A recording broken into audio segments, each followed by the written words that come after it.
Life in Accounting, the Where Accountants Go podcast. Life in Accounting is the podcast for everyday heroes like you working in the accounting profession. Are you ready to hear from accounting influencers, thought leaders, visionaries, and other professionals leading change in the accounting world? Then stay tuned for Mark Goldman, a CPA, the owner of Where Accountants Go, and your host. Welcome to Life in Accounting.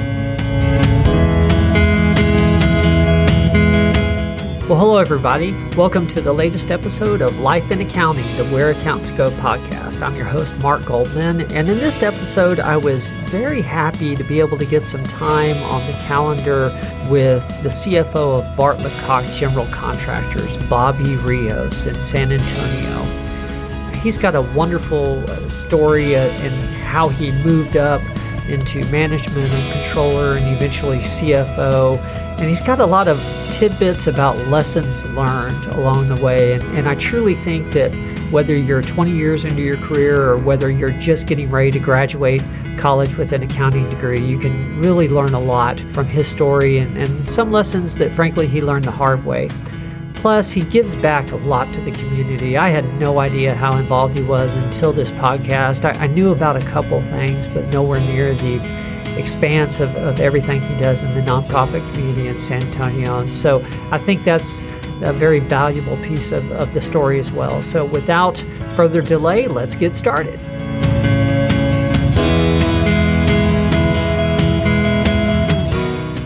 Well, good morning, Bobby. Thank you very much for joining us for the show this morning. I really appreciate you taking the time. Glad to be here and looking forward to just visiting and going through questions you've got and hopefully finding out a little bit more about myself. Wonderful. We both will. Actually, a whole lot of people will. Well, thank you. Thank you. I really do appreciate it. I want to have you on the show for a couple reasons, actually. First of all, obviously, as CFO of Bartlett Cox General Contractors, you've had a very successful career. And I think for our listeners that are earlier on in their career and continuing to build, I think your story would be very beneficial to them. And then also, I know giving back to the community is very important to you. And I know my knowledge of your background, that area barely touches the surface with LLS, but I'd really like to know more about that as well. So if you don't mind, okay. Yeah, if you could walk us through your career a little bit. How did you get started in accounting? Public, industry, where'd you start? I started in public, actually kind of fell into accounting more by chance. I attended University of Texas, and it's funny nowadays when I talk to some of the kids that are going into school, they've got definitive plans. I have a nephew who's got his high school curriculum all planned, and he's got his college curriculum all planned. Quite honestly, freshman year at UT, I was clueless. I was clueless as to what I wanted to be. And I was 17, so my mom started me in school early. So I'm going to blame it on that. I'm going to blame it on my immaturity and youth. But I was, just really not sure what I wanted to study. I was real strong in math and science, considered engineering, but that just didn't appeal to me. And my brother had wanted to be a dentist. And so I kind of thought, well, I don't want to be a dentist, but maybe the medical profession is more of what I would like to do. And I couldn't see myself, that really wasn't appealing to me either. Being a doctor wasn't really what I wanted to be. So first semester, I kind of just took the basic courses and, kind of got my feet wet with a large university, came from a small school in Honda with, 100 graduating students. So went to school where there was 45,000 kids enrolled. So obviously a huge cultural difference there. And so I just kind of took some basics and eventually I knew I wanted to get into business. I like banking and all that, so I knew I wanted to move into that area. And so I went to a counselor and sat down with them and basically said, hey, I'm real strong in math. I really want to be in the business school, but tell me what's the best major to get into. And they said accounting. And I said, okay, that's where I'm going. And he said it, I think for several reasons. I think one, accounting professions, there's always been a big demand for accountants. I've never kind of been in a period where that hasn't been true. And if there has, I certainly missed it, but there seems to always be a demand. And I think that's kind of where he was, there's a lot of jobs in accounting, and I think that'd be a great place for you to go. And so I did. Went into accounting, got my accounting degree, came out, and again, back when I graduated back in 1979, I'm going to age myself here a little bit. It's okay. Kind of the norm was to try to get into public accounting. I think most of the students were trying to get into one of the big eight, which was big eight back then, firms. And so I did. I mean, I interviewed with other companies as well, not knowing whether I'd get into a public accounting firm, or a big eight firm. But I ended up interviewing with several and had several offers. And back then it was Ernst & Ernst here in San Antonio. That was my goal, was to come here. So I was fortunate enough to get an offer from them. And so I started in public accounting. I mean, I think there's people that go into public accounting with the hopes of, or that kind of want to stay in public accounting, become partners and all that. I pretty much knew after a few, I wouldn't say a few months, but probably, several months and not within a year or so, that I really wanted to catapult from there and move into working for a company. And I did. I ended up leaving public accounting after a couple of years and moving into Harte-Hanks Communication, and stayed with them for about 9 years. And I left them to actually work for a competitor of theirs, Advo Incorporated, and then eventually kind of moved throughout the country. And I won't go into all those moves, but eventually ended up leaving them and coming back to San Antonio, and ended up working for Ilex Oncology here. So I've kind of moved different industries, have been fortunate enough to work for different industries. They got bought out, and so I found myself, okay, I got a little left in me. I'm going to, go, I have to find another job, and ended up, fortunately, coming to work for Bartlett Cock. Their CFO had left several months prior, and felt, extremely fortunate to be kind of at the right place at the right time and land this job, which I certainly has probably been the most enjoyable job that I've had. And I've had some great jobs. I've been very blessed in that area. And so, but I do feel like this is the place where I belong. And it's been a great, I've been here 9 years. Just October 1st was my 9-year anniversary, and it's been great. It's gone by fast. And like they say, time flies when you're having fun. And I can honestly say that's been the case here. That's wonderful. Yeah, I didn't realize it had been 9 years either. Time does fly. Yeah, it's gone quick, very, very quick. So I'm curious, have you moved up in your career with each move, each change of companies, if you will, being a step up, or had you moved up within the organizations? Because you worked at some rather large companies. Yeah.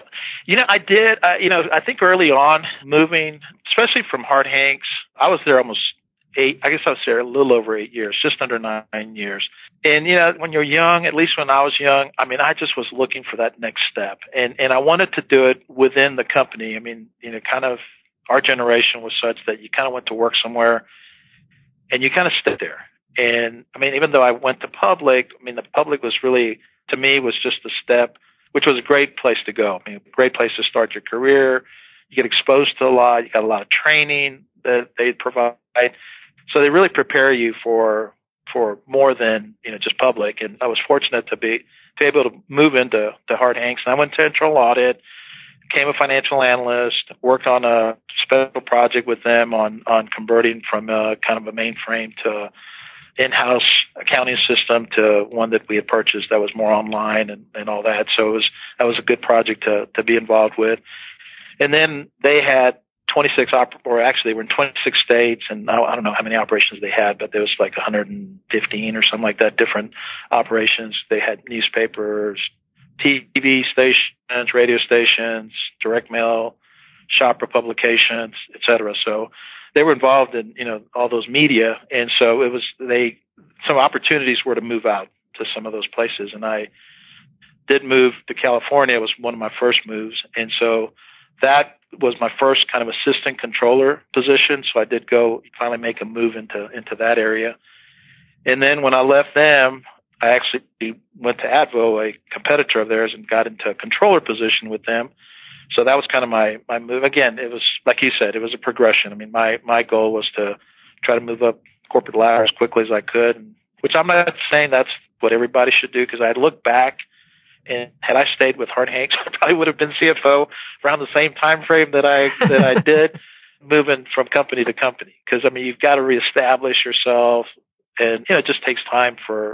There's time that you got to put in before you can really catapult to where you ultimately want to go to. Okay. It sounds like you were flexible about where you lived in the U.S. as well. It sounds like there's some moves in there somewhere. There were. I mean, I tell you, we were moving almost every 2 years. My first 9 years of marriage, we actually moved physically to different locations 10 times. And again, not a recommendation that I would make, but it was fun. I was young, newly married. Wife was super supportive, and we were kind of adventuresome and wanted to experience other parts of the country, and we were fortunate enough to have been able to do that. So we were in California, West Coast. We were in East Coast, Boston area. We lived in Delaware, of all places, which is kind of, I never thought I'd live there, but it was a great place to live. It was fun. Obviously, you're close to a lot of other areas, so you get to experience those things. And then numerous places. I mean, lived in Houston and Dallas and here in San Antonio. But, obviously came back home. Although I'm from Hondo, I certainly consider San Antonio to be home. And this is a great city. Love it here. So it was great to be back because most of our family is here. So that was a nice plus to be able to come back and do that. Sure. I'm assuming there's not too many multi-million-dollar companies out in Hondo, Texas. No. Not that I'm aware of. Not that I'm aware of. Wonderful. So eventually you got to a point in your career where it was just time to try to make it back home? Is that sort of how that worked out? Yeah, it was. You know what? It was. We were living in kind of an interesting story. We were living in the Woodlands. Great neighborhood, great neighbors. We belonged to a great church. We just had established ourselves there pretty firmly. We'd been there about 7 years.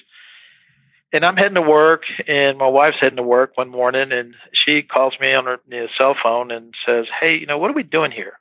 And, of course, that took me back. I wasn't sure what that question meant, to be quite honest, at the time. And I said, "What do you mean, what are we doing here?" She goes, "Why are we living here? Why are we living here in the Houston area?" We were living in the Woodlands, but certainly close enough to Houston. And Sure. Kind of thought about it. And she goes, all our family, everybody's back in San Antonio. That's a great city to go to live, and everybody's there. Why don't we? And we were at the time we were nieces, nephews, father, mother, birthdays, and all that, and Christmas, Thanksgiving.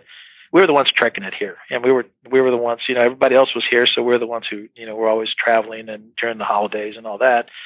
And we were traveling for birthdays and other anniversaries, et cetera, et cetera. So we were constantly coming into San Antonio. And so it was kind of, just kind of a question that she threw out. And it was just the timing probably couldn't have been better.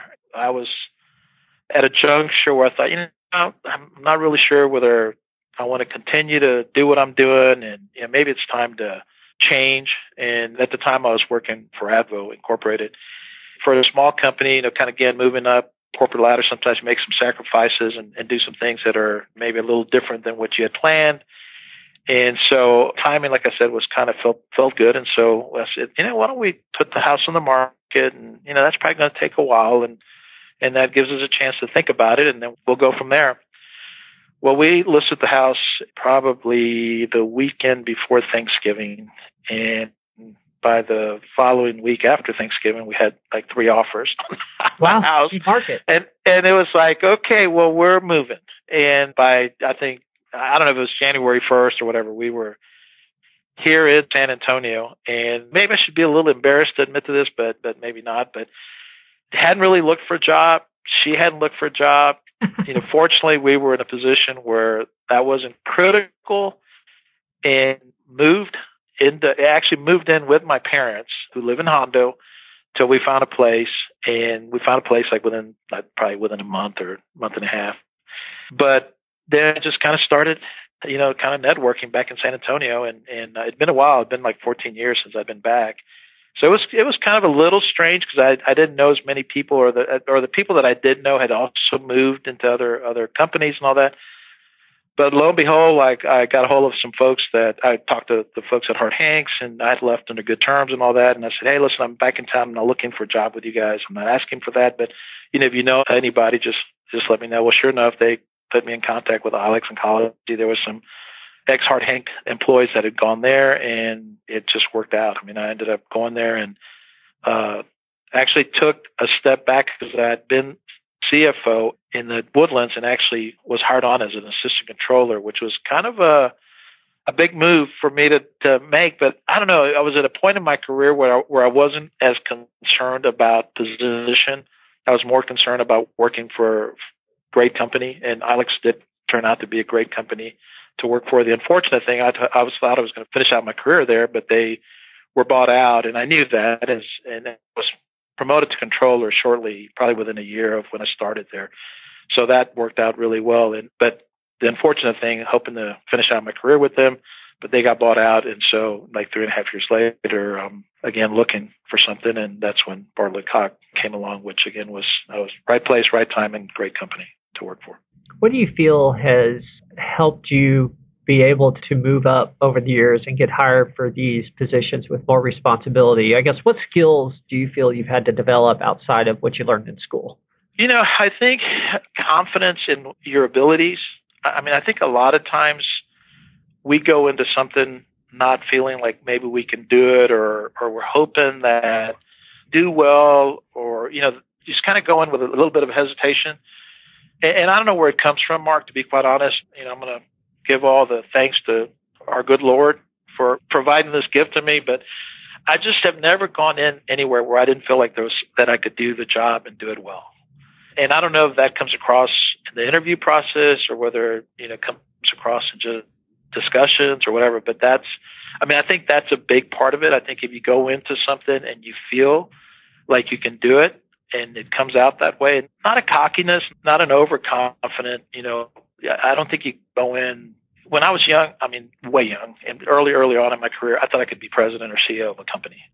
As I went through my development, I realized how wrong I was.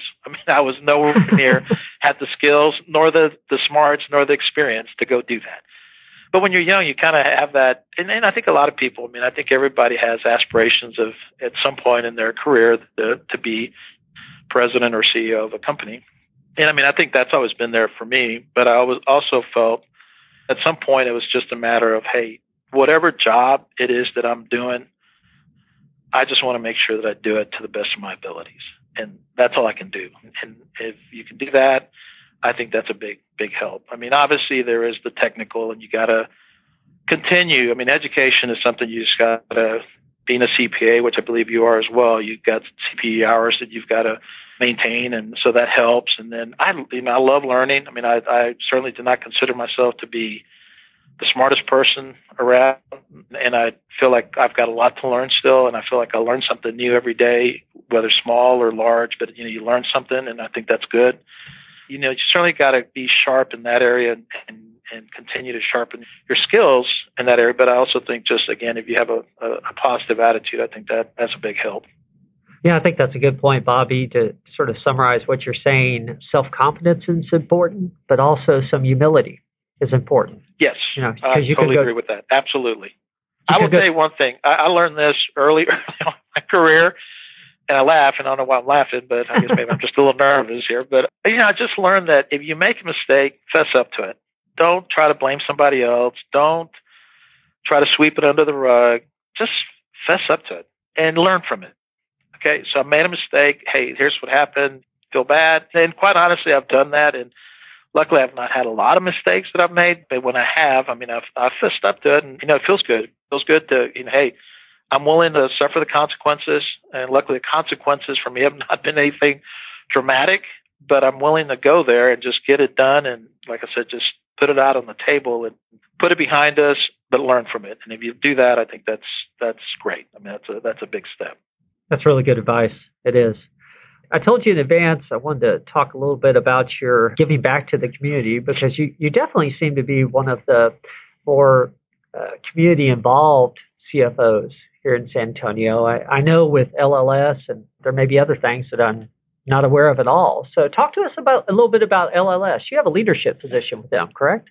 Yes, I'm on the board of the Leukemia Lymphoma Society of South Texas, which is based out here in San Antonio. And I got involved with Big Brothers, Big Sisters early on in my I guess, in my life. Probably my 20s, 30s, I got involved with them. And just, have a passion to, I feel like I've been blessed. And so I want to give back. And to me, that's one of the ways to give back. And I love kids. And if I can somehow help children or organizations where children are involved, I've always kind of wanted to do that. I'm also, I'll get back to your question on LLS, but I'm also involved with, I just joined the Bereavement Center, the Children's Bereavement Center, and I'm on their board. And I'll kind of touch on that a little bit as well. And I'm also on the board of Shriner University. Kind of tell you how I want to know how I got involved with that one. I can certainly talk about that as well, but I don't know whether we have that much time. So, but I want you to know that I am involved with them, and I have been involved with some. I was involved with St. PJ's Children's Home here in San Antonio, and I just rolled off the board here last year. And so when I rolled off of that one, I rolled onto the Bereavement Center. It was kind of the timing was perfect. But LLS, got involved. The company got involved because we had one of our vice presidents, his wife, was diagnosed with leukemia. And I'm going to say, and I hate saying but in that whole process, one of the things that I just felt was, as a company, we give to a lot of our clients, and we support them in whatever, whether it's the foundations, school foundations, whether it's higher ed or K through 12, whether it's healthcare, we help support them in whatever way that we can. But I kind of felt like, okay, here we've got a person who has personal experience with leukemia, and we really, as a company, I felt like we needed to support somebody outside of just the people that are kind of handing us a paycheck, and kind of more from a community standpoint. And so we just felt like, okay, well, here's the perfect opportunity.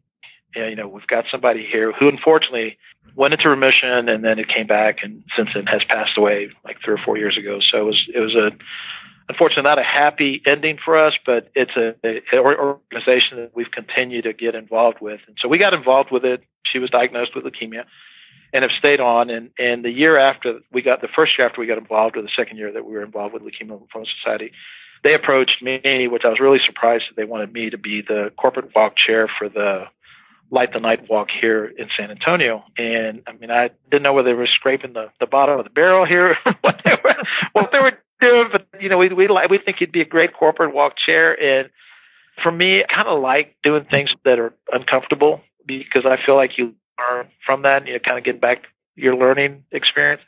And so I took it on. I said, you know what, I need to talk to the folks here at the company. I don't know what kind of time commitment it is and all that, but I want to do it. But as long as I got sort of our CEO, president, and they're okay with me taking the time to spend, I'd love to do that. And so I did check, and they supported me, and so we did it, and it was a great campaign. It was a lot of fun. It was great for the company. The company really rallied around me, and we did a great job of raising a lot of money, which goes to research, and it's just a great organization. So I've been with them now, going on my 4th year with them, and I'm on the board. So after I finished out my corporate walk chair duties, they asked me to be on the board, of which I gladly accepted.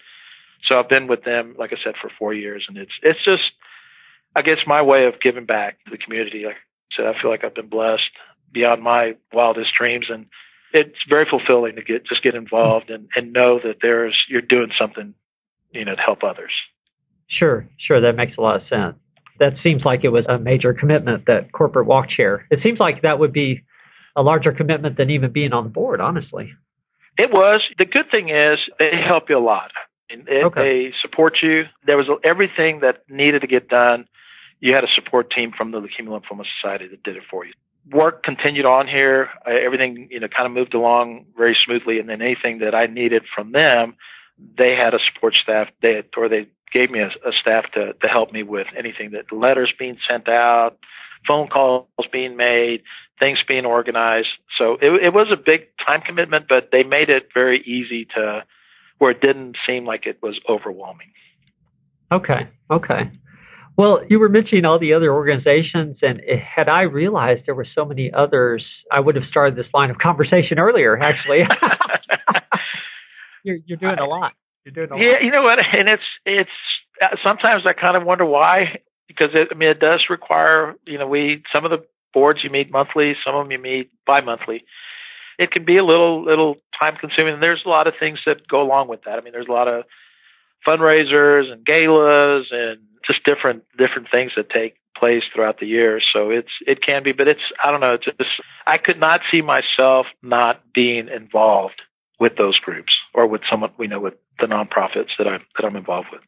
You sound like you get a lot of personal fulfillment through it. A lot.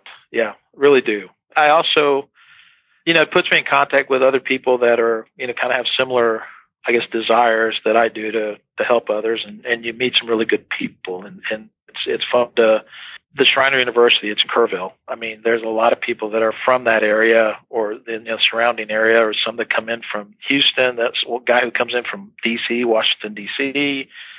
So you get exposure to these folks that, you learn from them. And again, it's extremely fulfilling, and it's just neat I love meeting other folks. And so that's a great way to do it as well. Okay. Well, I don't want to make you have to make a choice between what organization to talk about. This podcast will end up coming out right at the end of October. So okay. Are there any upcoming events that any of these organizations have in November or December that you'd like to publicize? Is there anything we should be aware of?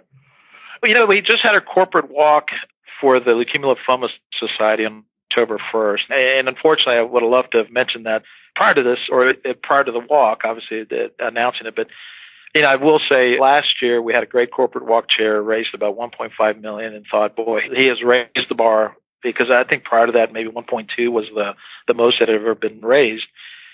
And kind of in our discussions on setting the goal for this year, we said, we don't want to dampen the corporate walk chairs. Don't want to tell them, well, 1.5 was really exceptional last year, so we don't expect you to do 1.5, but we'd like, to give it your best. We're going to help you get to at least 1.5, but we're hoping we can maybe get to 1.6. Well, I'm happy to announce that they hit 1.7 and still collecting. And it was a humongous success. I mean, it was just tremendous. So it was really, really good. I can't think of, trying to think of the Bereavement Center has something coming up. We just had they just celebrated their 20th anniversary kind of appreciation luncheon yesterday, of which I was there with my daughter. We were both, I guess I'll say, beneficiaries of the Bereavement Center. My wife passed away in 2010, which I think you're aware of, Mark. I think we've talked about that. And so we went to the Bereavement Center, and that was the main reason I got involved with them, is that I felt like they helped us tremendously during a really hard time for us. And so, again, in my efforts to give back, I was asked to be on the board, and I didn't really go pursue it, but I would have loved to have pursued it if I would have pursued it regardless, but the timing again wasn't right, but it just kind of worked out at the point where they asked me, I was just rolling off the St. PJ's board. And so that worked out really well. So I'm glad to be involved with them. So I just joined them here like a month ago. But I got to go to the luncheon and all that. And it was great. It was a great thing. And I think they've got a run in, I think, Halloween, right around the weekend of Halloween that they do. Oh, really? So that's there. You can look it up on the Bereavement Center's website. It's Bereavement Center of South Texas, and it'll come up. And they've got a run that's to help raise some money, but it's kind of a fun run. I think it's a 5K. I don't think it's a 10K. I think it's a 5K. But love to see people come out and experience what the Bereavement Center does, and just kind of go out. And I know you're a runner, Mark. Yeah. And so that'd be a great. I don't know where the course is, but again, I think it's all outlined in the website, and so It's kind of a fun thing. So if you're around, that'd be fun I'm going to try to make it this year. This will be my first time that I go to it, so I can't really talk too much about it, but I'm sure it's a fun thing. And I think its costumes are optional; you don't have to wear one, but it'd be fun to just go out there, and it's always fun to just get a good run in. And I think when you're helping others, it kind of makes it even that much more special. Sure. Well, what we'll do, we'll put a link to that website in our show notes. Okay. So when the podcast comes out, everybody can, visit it as well. So that'd be great. Well, there's 4 questions that I end every podcast with. And so I want to run you through the ringer on the 4 questions. Okay. First of all, whether it's been life or career, what's been your proudest moment? That's an easy one. And you may guess it, but the birth of my daughter. I mean, that was just the highlight of my life. And that's been amazing. She's adopted, but we were there for the birth. And so we went through the whole process as if she was ours. And it was just great. It was just a great, great experience, and just love her to death. She's going to be 13 tomorrow, which is Saturday, October 15th. And it's hard to believe that it's been 13 years, but that I would have to say was the highlight. That's an easy one. That's wonderful. That's wonderful. On the flip side, I guess, tell us about a mistake you've made and what you learned from it. And if you don't mind, the more colossal, the better. You know what? I don't, and I told you I haven't made too many mistakes. Well, I probably lied. I mean, I probably made a ton of mistakes. I just don't want to admit to them, and I probably don't want to think about them. I don't want to resurface those mistakes. Seriously, I think the biggest mistake, and this is something that happened when I was in public accounting. So I had just started my career, and this is very kind of unlike me. I hope that that's what I'm saying is true. I just remember saying some things about someone, and it wasn't anything horrible. I mean, it was more work related, and I'm not going to go into the details, and it wasn't anything bad as far as cruel or anything to that effect. But I just remember it got back to that person. Oh. And it got back to that person pretty quick, to the point where they pulled me into their office and talked to me. And number one, I quickly realized that not a very smart thing to do. Okay, so that's something I hope that I have never repeated, in my career so far. I was glad the person brought me in, and we sat down and we talked. And we talked through the issue of what had occurred and all that. And we were able to put that behind us. I mean, we continued to work together and all that. But it was just embarrassing. I mean, it was extremely embarrassing to me. I was in my early 20s, mid-20s maybe, and kind of said something that really was nothing, again, horrible, nothing. I mean, it wasn't, and I'm trying to think of the right word to say. But anyway, it wasn't anything that I said anything. But it was just saying something that I probably shouldn't have said. Mm-hmm. And it got back to that person, and for it to have gotten back to her was just a kind of a rude awakening for me, that I realized that, you can't go around just saying things, because number one, it could get back to that person. But you know what? If you can't say it in front of that person, you probably shouldn't be saying it at all. To me, that was something early on that I just learned. And like I said, I think I've learned from that, and I don't think I've repeated that. And there's probably a lot of other things that I've done. For some reason, that just kind of sticks out in my mind. Just as something that, wow, that was a tough one. That was a tough one. Sure. Well, I think all of us have said something that, you immediately wish you could take back. And that gets back to something you said earlier, though. When you make a mistake, fess up and learn from it. Yeah, exactly. Yeah. I mean, I didn't deny it. I did not deny it. And I was, like I said, I was glad they pulled me into their office and we discussed it. We talked about it. And we put it behind us. We worked together. It was like, okay, let's move on. And that was, to me, was great. Just number one, the fact that I realized what I'd done was wrong. And then the fact that I was able to talk to the person about it face to face, and we were able to work through it, put it behind us, and move on. I mean, that to me was just a valuable lesson. It is. Who's been the biggest mentor for you in your career? You know what? I've had tremendous career and have had some great mentors, but I would have to say, and this is kind of, I guess, a little strange, because I was under, I'm going to say the person's name is Dwayne Poza, and Dwayne was the CEO of Bartlett-Cock when I came here, and although there were obviously other people involved in the interview process and all that, I really feel that I owe it to Dwayne for being here.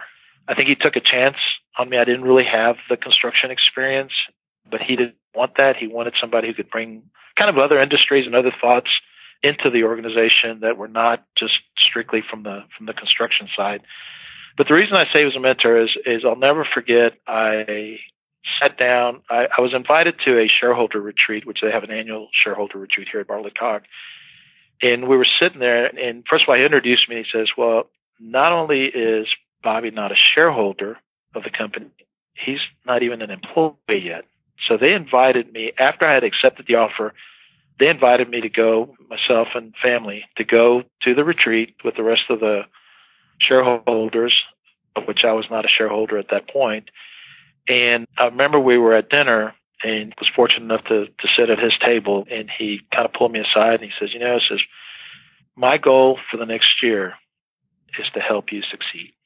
Wow.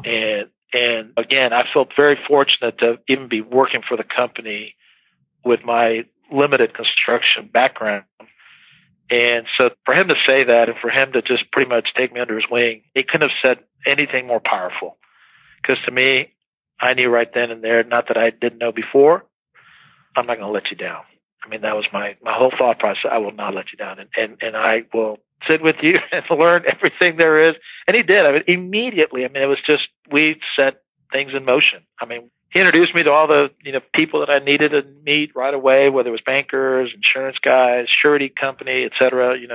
He just set up meetings and he was there, and it was just great. And the reason I hesitated even in saying that it was kind of a little strange to say Dwayne is because he was only here for a year, but the knowledge and just the experience that he passed on to me during that 1 year was phenomenal. And he is an incredible person. I mean, he's a great dad. He's a great husband. He's a great business person. He's still involved in the community. Just a great person overall. I mean, just a great, great guy. So that's someone that I would certainly consider a huge mentor in my life.